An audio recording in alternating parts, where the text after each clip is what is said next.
Unizamba kumbaya amwe zabe zamba kumbaya unizamba kumbaya amwe zabe zamba kumbaya unizamba kumbaya amwe zabe zamba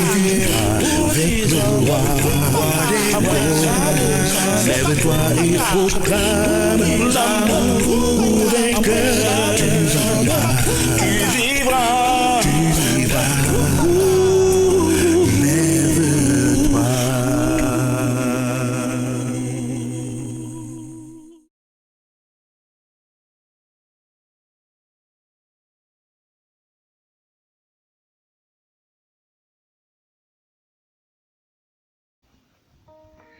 Gloire soit rendue à notre Père qui est aux cieux, qui nous donne une fois de plus l'occasion de nous retrouver autour de cette émission pour un moment de communion et de restauration de nos âmes. Nous sommes dans Espérance et Vie.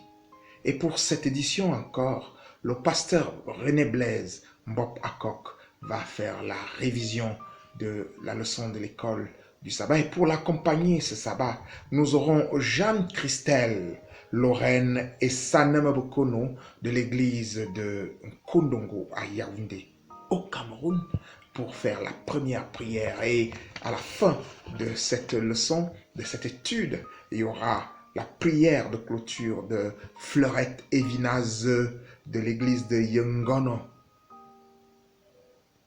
Centre. Ça c'est à Konolinga et c'est toujours au Cameroun. Je vous reviens après.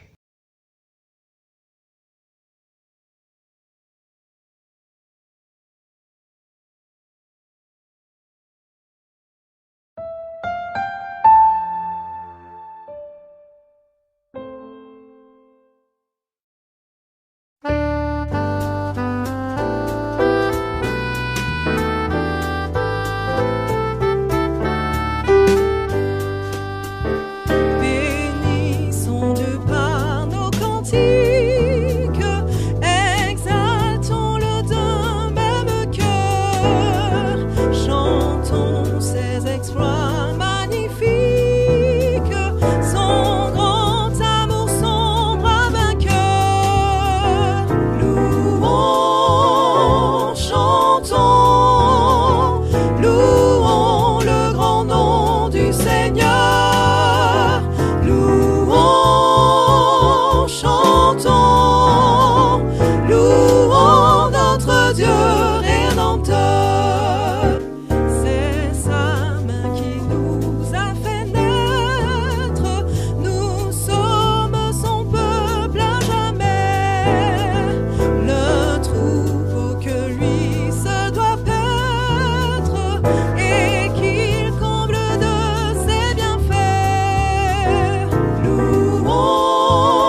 Onjana meta Yava Kibambolo Kangsana Sabat Yaden Bia Bobo Jang Bina Mokumasi Asindo Nebizutob Novana Nebiayi Amufomwe Nebia Natat No Lombia Mbamba Sinsimwe No Lom Fombamba Sinsim Abomodizamba Bia Yellow Sukulu Sabal Yamosi Yaden No Bona Biwu Omojomwe Mete Bi Bobomboete Lombia Mbamba Sinsim Chilibia Mwemang Akala Tienindwe Ndembena Yangwe Bita Somi Kudia Yok Biabe Sebi Yelawo Bikwa Yabia Zatababe Bia Fabo Bia Siwo Mamete Mese à Jesus Christ en Kotowangan. Amen.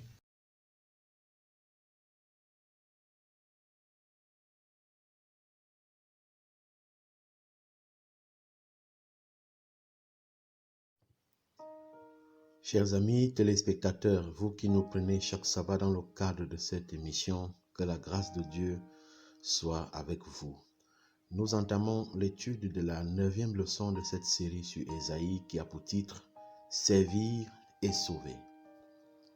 Le verset à mémoriser se trouve dans Ésaïe chapitre 42, verset 1. Il est écrit « Voici mon serviteur que je soutiendrai, mon élu en qui mon âme prend plaisir.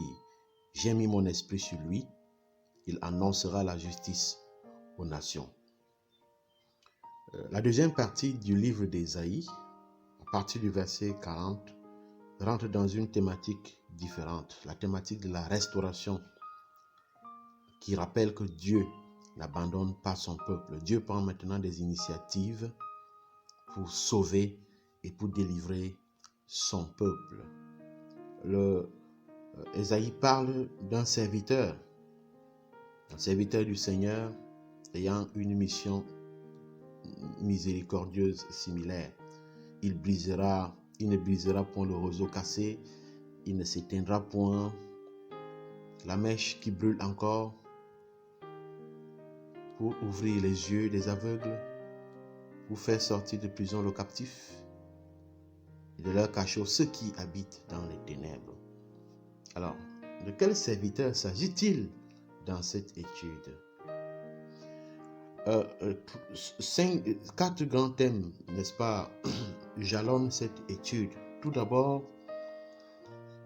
on parle du peuple, d'un peuple serviteur, le peuple de Dieu qui est un peuple de serviteurs, un Messie serviteur, un Messie libérateur. Et puis, la leçon parle de la mission difficile pour ce serviteur. De quoi s'agit-il précisément? Lorsque la leçon parle d'un peuple de serviteurs, il s'agit ici du peuple de Dieu, du peuple de Jacob, que Dieu a choisi dans la descendance d'Abraham. Il s'agit ici du peuple d'Israël et de Juda à l'époque d'Israël. Et ce peuple de serviteurs, c'est justement ce peuple d'Israël qui a reçu la mission de l'Éternel de faire connaître le nom du Seigneur à travers le monde entier. C'est la mission d'évangélisation, la mission de témoignage, la mission que le peuple reçoit d'être une lumière dans le monde entier. Par ailleurs, la leçon revient sur la mission du Messie, le Messie serviteur. Qui est ce serviteur anonyme et quelle est sa mission? Plusieurs textes permettent, n'est-ce pas, de l'identifier. Il vient pour rendre justice aux nations. Il vient remplir ses objectifs avec discrétion et douceur. Dans Ésaïe 42, 5 à 6, servir d'alliance entre Dieu et le peuple. Et dans Ésaïe chapitre 42, verset 7, il donne de la lumière et de l'espoir en guérissant la cécité et en libérant les prisonniers. Donc, le travail de ce serviteur est comparable, n'est-ce pas, à celui du rameau de la source de Jessé et du fils promis à Ésaïe, lorsqu'on retourne dans le chapitre 11, verset 1 à 5, et le chapitre 9, verset 6 à 7. Nous pouvons donc confirmer, n'est-ce pas, que ce serviteur, ce Messie serviteur, est la personne de Jésus de Nazareth. Alors, le Messie libérateur, Dans ce livre d'Ésaïe, on nous présente un autre Messie dont la mission est de libérer. Et lorsque nous avons étudié tout au long de la semaine, nous avons identifié ce Messie libérateur au roi Cyrus, qui a été oint juste pour quelque chose de spécial, une mission spécifique, délivrer le peuple de Dieu de la main de ses oppresseurs. De la main de ses oppresseurs. On pourrait se demander, mais pourquoi Dieu choisit un roi païen? Dieu dispose entre ses mains tous les instruments nécessaires pour accomplir sa volonté, pour délivrer son peuple. Il peut utiliser un roi païen pour accomplir sa volonté. C'est la preuve que nous ne devons pas négliger les autres, nous ne devons pas sous-estimer les autres, nous ne devons pas considérer les autres comme étant perdus parce qu'ils sont aussi des enfants de Dieu et Dieu a des projets et des plans pour eux. La Bible et l'archéologie confirment que Cyrus assèche l'Euphrate pour prendre la ville de Babylone et il autorise le retour des Juifs à Jérusalem et fournit tout ce qui est nécessaire à la reconstruction du temple. Tout cela a été annoncé 150 années avant que cela n'arrive. Et ce fait a conduit certains à rejeter Ésaïe comme auteur de ces chapitres. Bon, disons, ce qui est pertinent dans cette leçon, dans cette approche, c'est que Dieu, lorsqu'il veut accomplir sa volonté, utilise tous les moyens, tous les instruments possibles qui puissent exister. Alors, lorsque nous allons vers la fin de cette leçon, il nous est dit que la mission du Messie, du serviteur Messie, est une mission difficile. Elle est difficile parce que lorsqu'on parcourt le chapitre 49 à partir du verset 6 et on remonte même un peu plus au-dessus, à partir du verset 1, on va voir le parcours, n'est-ce pas, de ce serviteur appelé depuis le ventre de sa mère. Il a une épée tranchante dans la bouche. Dieu se glorifierait en lui. Son message ne sera pas accepté. Il attirerait les tribus d'Israël. Il serait une lumière pour les nations. Il serait méprisé et détesté. Il sera rejeté. Il sera même tué injustement. Une mission qui s'accomplit dans un contexte difficile. Mais justement, c'est cette mission qui, n'est-ce pas, donne la vie à notre humanité déchue et perdue. Alors, dans chaque épreuve que nous avons, une forte consolation. C'est celle de savoir que notre Sauveur est là, que notre Sauveur veille sur nous et que Dieu veut nous délivrer, que Dieu est prêt à nous délivrer. Nous pouvons donc compter sur cette grâce, sur la miséricorde, sur la compassion et sur la sollicitude de notre Seigneur qui ne tarde pas à voler au secours et à délivrer ceux qui sont dans le malheur, ceux qui sont dans l'épreuve, ceux qui ont besoin de lui.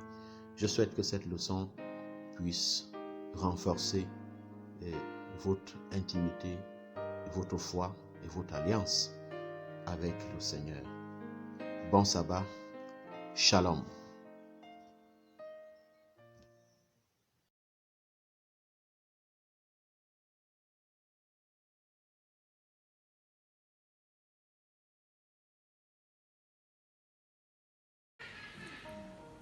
Éternel notre Dieu, notre bon Père céleste, à toi la gloire, la magnificence au siècle des siècles.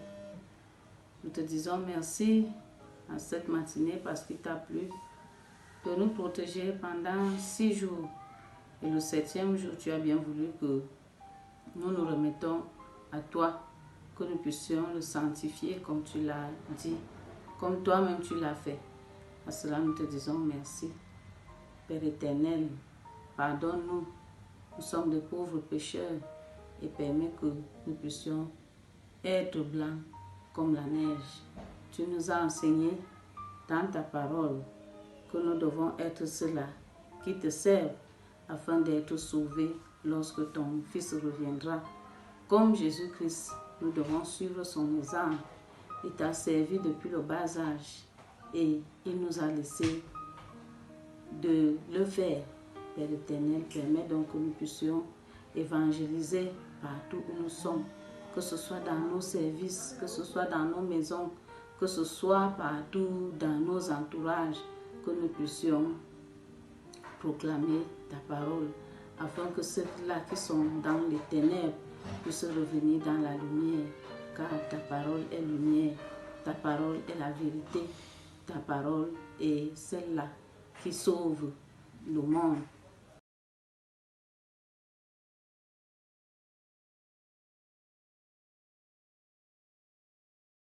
Ce sabbat, nous sommes spécialement bénis et j'ai l'immense plaisir d'introduire le pasteur Samuel Valandez Mvele Abina, qui depuis Bafia au Cameroun partagera la parole de Dieu avec nous sous le thème « Celui qui craint Dieu ne craint rien ». Il aura autour de lui Osé Kamgang Toho de l'université Aimé Kozande de Nangaïboko, Cameroun, et Paul Ngok de l'église de Nyangansang à Bertois, au Cameroun, qui feront respectivement la première et la deuxième lecture de la Bible. Dans cet espace, Soli Malangu louera l'Éternel dans le titre Siyabonga Jesu. Et la prière de Daniel Serge Zanga Abondo d'Onkomo Yaoundé et de Annette Gisèle Ango, épouse à Konla de Bertois Centre, encadreront ce service. Nous recevrons la bénédiction de l'Éternel des mains de l'ancien d'église Valère et Djengele de l'église de Campo Centre. Pasteur Samuel Valandez Mvele Abina, vous dites que qui craint Dieu n'a rien à craindre.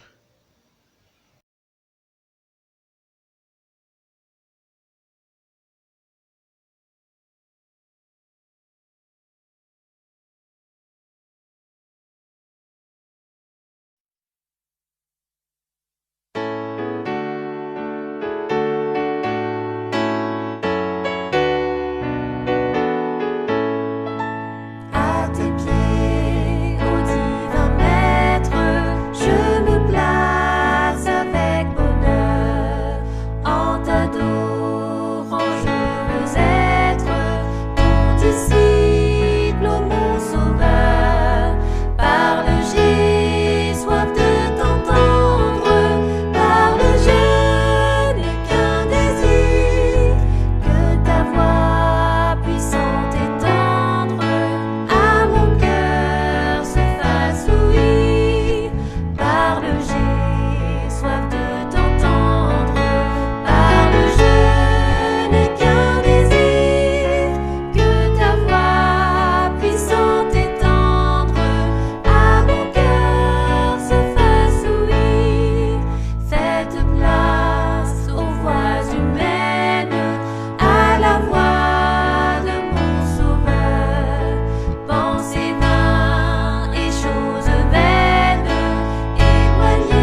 L'ange de l'Éternel campe autour de ceux qui le craignent et il les arrache au danger.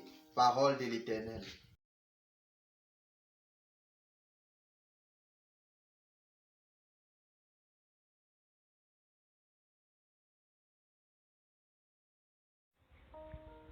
Nous prions. Dieu Tout-Puissant, que ton nom soit béni, que ton nom soit sanctifié. Nous te glorifions de ce que tu nous as offert ce matin, la grâce d'entrer dans ton sabbat, et que tu nous convoques pour écouter ta parole. Dieu Tout-Puissant, nous avons la ferme conviction que ta parole qui est vie et vérité, une fois encore ce matin, sera dite pour la gloire de ton nom, mais surtout pour notre salut. Transforme nos vies, Seigneur. Change-nous, bénis-nous, au nom de Jésus-Christ, notre Sauveur. Amen.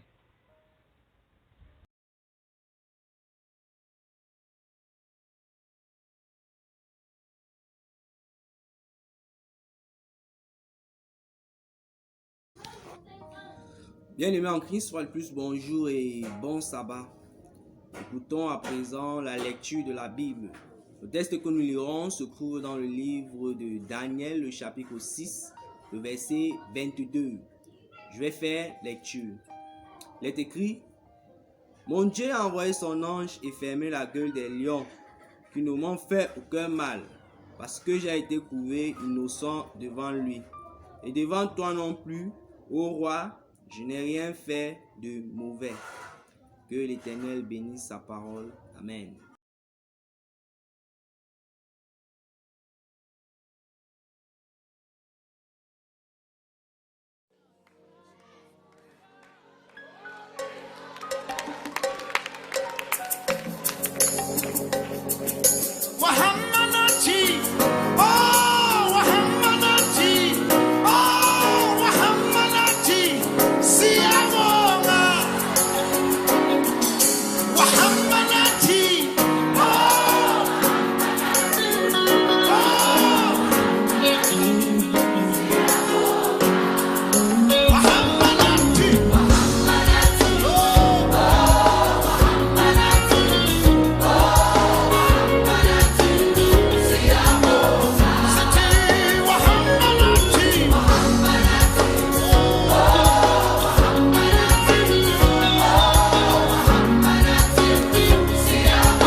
sing it in Soto. But I'm glad, even though I don't know Soto, I have my brother who can help me. Do you think you can help me in Sutu? Speak to me.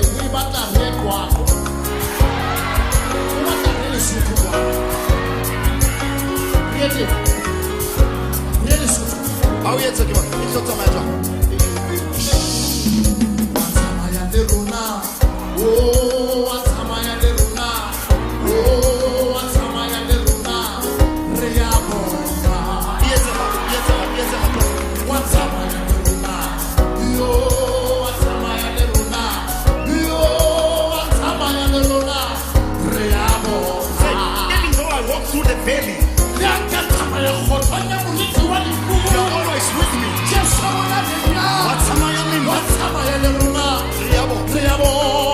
Say this.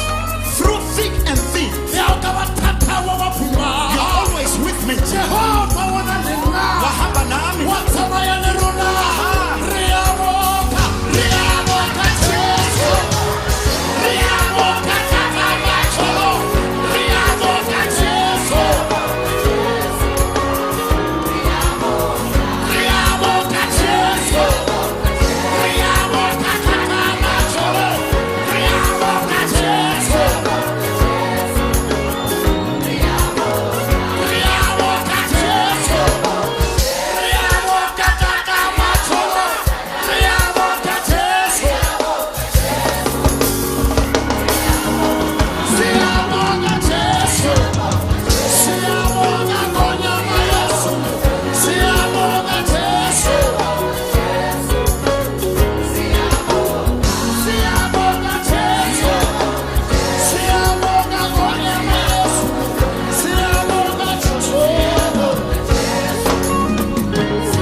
Chers amis,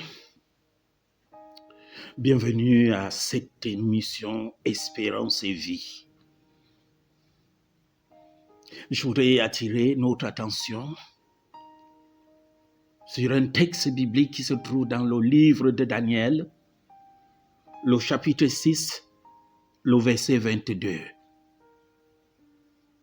Daniel chapitre 6, le verset 22. La parole de Dieu dit, « Mon Dieu a envoyé son ange et fermé la gueule des lions, et qui ne m'ont fait aucun mal, parce que j'ai été trouvé innocent devant lui, et devant toi non plus, ô roi, je n'ai rien fait de mauvais. » Prions Dieu. Esprit Saint, prends le contrôle de cette émission. Prends le contrôle de ma vie. Tu sais que depuis une semaine, je suis malade. Je te prie de me donner la force de causer avec mes frères et sœurs dans le monde entier pour qu'on sache que tu es notre protecteur. Que celui qui te craint ne doit pas avoir peur parce que tu as le dernier mot sur toutes choses. Au nom de Jésus. Amen.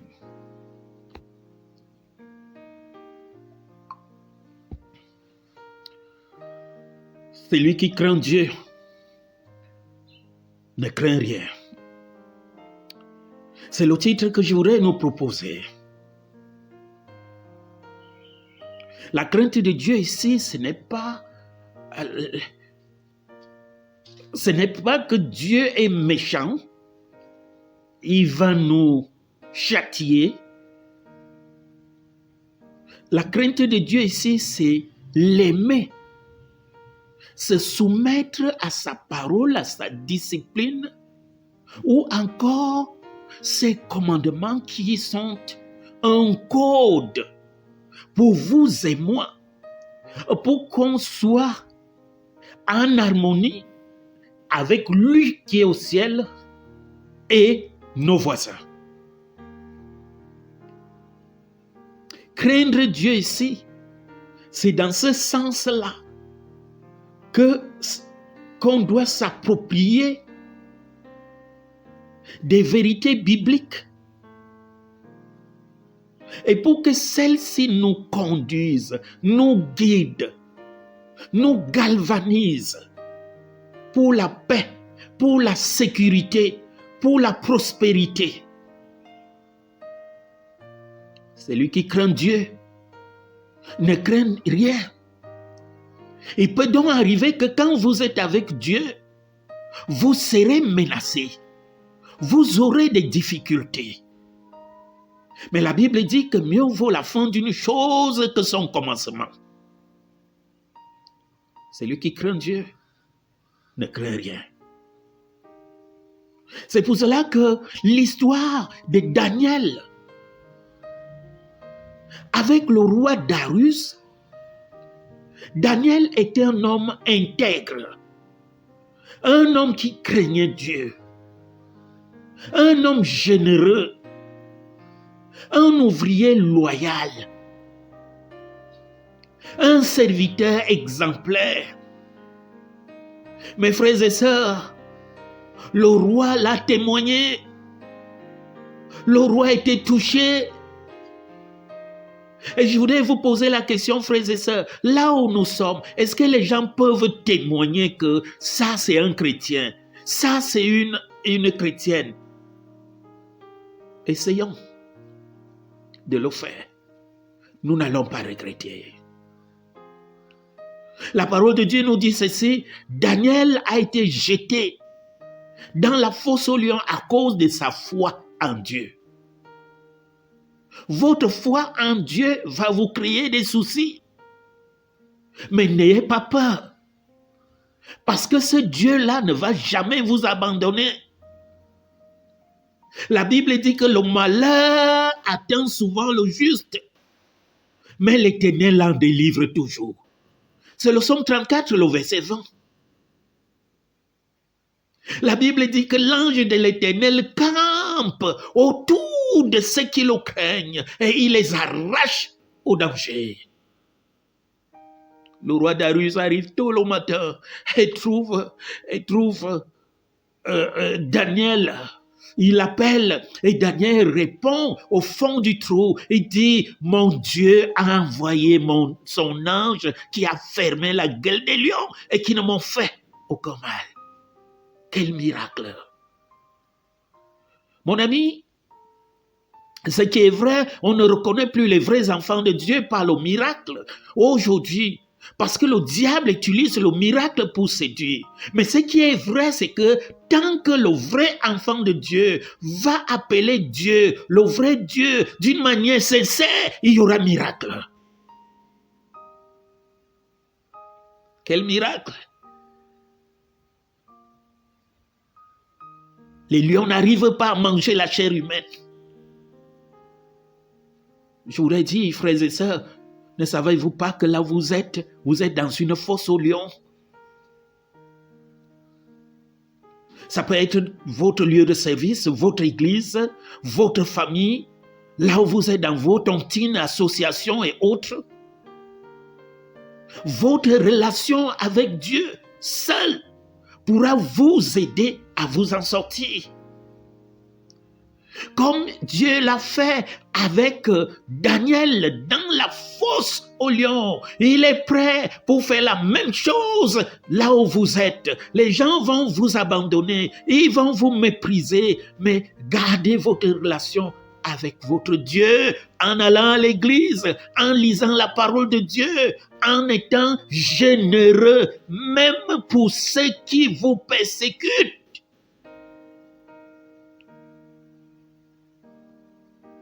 Ce matin, je voudrais vous rappeler encore l'histoire de Job. Job a été tenté. Il a tout perdu, tous ses enfants sont morts.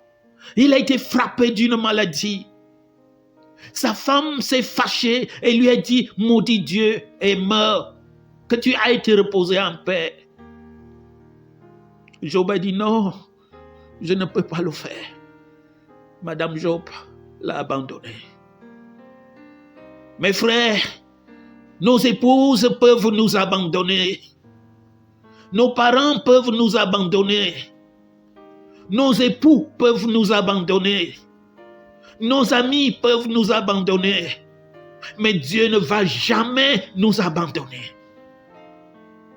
Il dit, je connais les projets que j'ai formés sur vous, projets de paix et non de malheur. Vous m'appellerez et je vais vous répondre. Vous me chercherez et vous me trouverez. À une seule condition, si on cherche Dieu de tout notre cœur. Celui qui craint Dieu ne craint rien. Il y a quoi dans ce monde aujourd'hui? Maladie sur maladie. Oh, les guerres par-ci, par-là. Avec ces pandémies qu'on n'arrive plus à maîtriser. Corona par-ci, Corona par-là, Covid-19. On raconte des choses que nous, on ne peut pas bien comprendre. Mais on est frappé. On est torturé. On est malmené. On trouve même la mort. On ne sait plus qu'est-ce qu'il faut faire. Il n'y a que Dieu seul. Quand vous serez dans une situation comme celle-là, n'oubliez pas ce que Dieu a dit, que je combattrai pour vous et vous, gardez le silence. N'oubliez pas, frères et sœurs, qu'après là, Job a encore eu une vie d'excellence. Joseph a été abandonné par ses frères. Il a été jeté dans une citerne. Mais Dieu l'a aidé d'une situation à une autre. Et il lui a donné la victoire. Je sais que Dieu va vous donner la victoire. Ne vous découragez pas. Avancez avec Dieu. Priez votre Dieu. Causez avec lui. Et vous n'allez pas regretter. N'est-ce pas, Anne était stérile.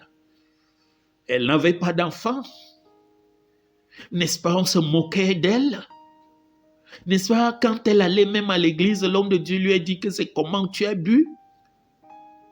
Elle ne s'était pas découragée. N'est-ce pas, Dieu lui a donné la victoire. Le même Dieu vous donnera la victoire. Pas de panique, pas de découragement devant les épreuves. Ne cherchons pas à attaquer les gens à gauche, à droite, parce qu'on sait Dieu. Non, l'enfant de Dieu est un enfant humble, un enfant effacé. L'enfant de Dieu, même s'il faut dire la vérité, il dit cette vérité avec humilité, avec respect. Parce que le bandit qui est là à côté peut avoir la vie demain.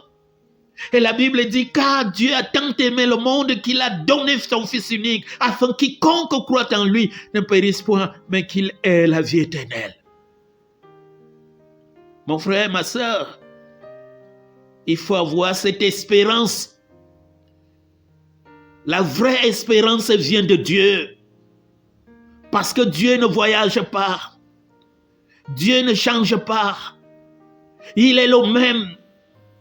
Et il nous dit, si vous supportez ces petits problèmes, ces tracasseries, ces maladies, et même si la mort venait à vous frapper, bientôt, toutes ces choses vont finir. Je vous donnerai la vraie vie. La vraie vie est entre les mains de Dieu. Parce qu'il dit qu'il est le chemin, il est la vérité, il est même la vie. Restons dans l'espérance. Et l'espérance nous permet de supporter, parce que nous avons devant nous, à nos côtés et au-dessus de nous, quelqu'un qui ne change pas, quelqu'un qui ne manque pas, quelqu'un qui n'abandonne pas. Et qui dit, Venez à moi, vous tous qui êtes fatigués et chargés, et je vous donnerai du repos. J'ai été frappé d'une maladie incurable. Ma bouche s'est retrouvée ici. J'ai fait des tours dans tous les centres hospitaliers, niveau avancé, supérieur. On n'a rien trouvé. À un certain moment donné, j'étais ridicule. Quand il fallait parler, je devais soutenir ici, là. J'ai dit à ma femme, aujourd'hui, je rencontre Dieu. Dieu doit me remettre ma bouche. Et après cette séance de prière, ma bouche est revenue telle que vous la voyez. Il y a des cas, des hommes et des femmes malades. Ne perdez pas courage. Dieu est au contrôle. N'ayez pas peur. Dieu est la vie. Ayez l'espoir que Dieu, ce qu'il dit, c'est la vérité. Il ne va jamais vous abandonner. Chers amis, le monde est en effervescence. Jésus-Christ revient bientôt. Tout ce que nous voyons, comme Salomon l'a dit, tout n'est que vanité. Signons avec Dieu et nous n'allons rien regretter. On a des villas, on a des voitures, on a des diplômes, on s'est marié, on a des enfants, on joue la vie. Regardez, quand quelqu'un meurt, il abandonne toutes ces choses, il part seul. Il se retrouve dans la caisse, seul il se retrouve dans la tombe et tout ce qu'il a accumulé. Que le Seigneur nous aide à fonder notre espoir en Dieu, à avoir cette espérance de vie, parce que Dieu est la vie. Celui qui craint Dieu ne craint rien. Le Seigneur arrive bientôt pour nous donner la vie, et une vie qui ne finira jamais, où nous n'allons plus souffrir, où nous n'allons plus mourir, où nous n'allons plus connaître la sorcellerie et toutes les intrigues que nous connaissons dans ce monde. Il dit, venez à moi, vous tous qui êtes fatigués. Mon frère, ma soeur, viens. Viens et signe avec Jésus. Signe avec Jésus. Et signe avec Jésus, tu ne vas pas regretter. Celui qui craint Dieu ne craint rien. Parce que Dieu a le dernier mot. Je vous le recommande. Celui qui craint Dieu ne craint rien. Qu'il vous bénisse.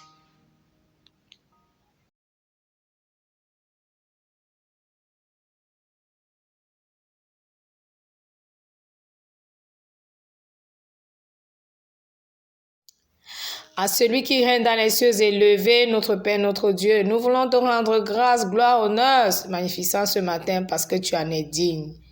Digne parce que une fois de plus ce matin, tu nous as donné un nouveau souffle. Qui sommes-nous des pécheurs résolus? Oui, mais nous avons cette confiance que Christ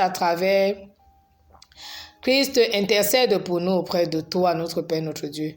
Une fois de plus ce matin, nous voulons dire merci pour ce message. Pour ce message où tu nous assures que lorsque nous sommes avec toi, toi qui es l'alpha et l'oméga, le tout-puissant, notre Père, notre Dieu, nous avons aussi cette puissance. Cette puissance de vaincre sur le mal, cette puissance de ne pas avoir peur de quoi que ce soit parce que tu es avec nous. Oui, partout nous sommes, partout nous allons, tout ce que nous faisons, Seigneur, nous sommes avec toi. Voilà pourquoi nous aussi, en retour, nous devons te mettre au centre de toutes choses, au centre de nos projets, au centre... Peu importe ce que nous faisons au quotidien, Seigneur, tu dois avoir la première place. Oui, Seigneur, viens en ce moment nous inonder de ton Esprit Saint et permets que ces paroles soient certaines dans nos vies. C'est au nom précieux de notre Seigneur Sauveur Jésus-Christ que nous t'avons prié. Amen.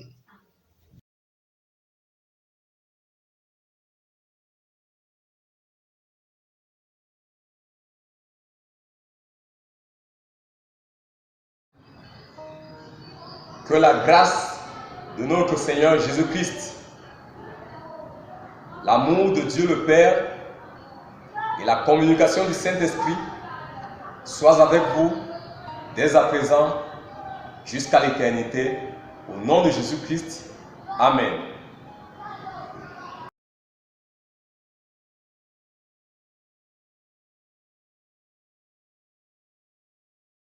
Merci d'avoir été avec nous.